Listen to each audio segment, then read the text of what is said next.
ওই মানসিক হাসপাতালে, ওখানে ভর্তি করানোর পরামর্শ দিয়েছে। এবারই আসল চিকিৎসা শুরু হবে, কিন্তু এই সময়ে মেয়েটার পাশে তার পরিবারের লোকজনের থাকা দরকার। ও, আপনি এটাও জানেন না? মেয়েটার বাড়ির লোকজনও তো ফিরেছে। কখন, কবে? আজ বিকেলেই। আরে ভালো কথা, আমি কিন্তু এখনো একটা প্রশ্নের জবাব পাইনি। জি বলুন, কি? এই যে মেয়েটার হঠাৎ করে এমন সমস্যা, এটা শুরু হওয়ার কারণটা কি?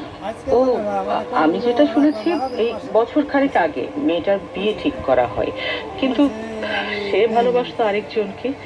একরকম ওই জোর জবরদস্তি চলছিল মেয়েটার সাথে, আর শেষ পর্যন্ত মেয়েটা এই যে এমন উদ্ভট আচরণ শুরু করলো।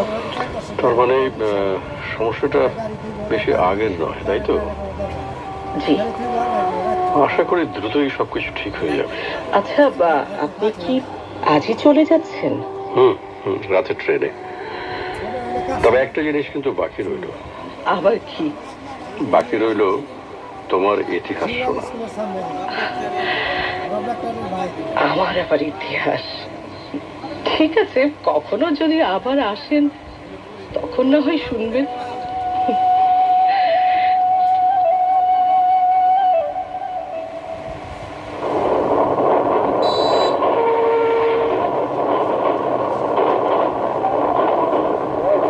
রাতের ট্রেনে ঢাকায় ফিরছি, ঘুমে চোখ জড়িয়ে আসছে। কিভাবে যে কয়েকটা দিন কেটে গেল টেরই পেলাম না। একটা কাজে এসে পত্রিকার জন্য নতুন দুটো বিষয় পেয়েছি। একটা শফিকুরের নামমাত্র মূল্যের ডিসপেন্সারি, আর একটা উৎসর পাঠাগার। এভাবে সবাই যদি যার যার জায়গা থেকে কাজ করে, আমাদের আর পিছন ফিরে তাকাতে হবে না।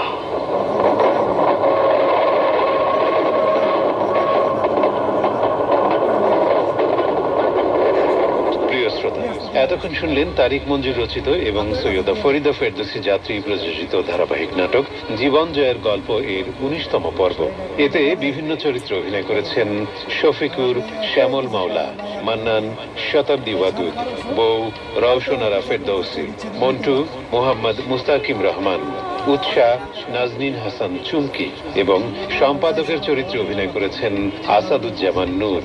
আজকের 19তম পর্বের নাটকের কুইজ হচ্ছে নারী ও শিশু নির্যাতন দমন সংশোধন আইন 2020 অনুযায়ী ধর্ষণের সর্বোচ্চ সাজা কি? নাটকের নাম এবং পর্ব উল্লেখ করে আমাদের কাছে লিখুন এই ঠিকানায়।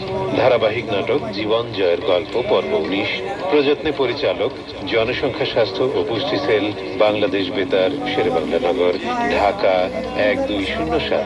এছাড়াও কুইজের উত্তর ইমেলের মাধ্যমে জানাতে পারেন।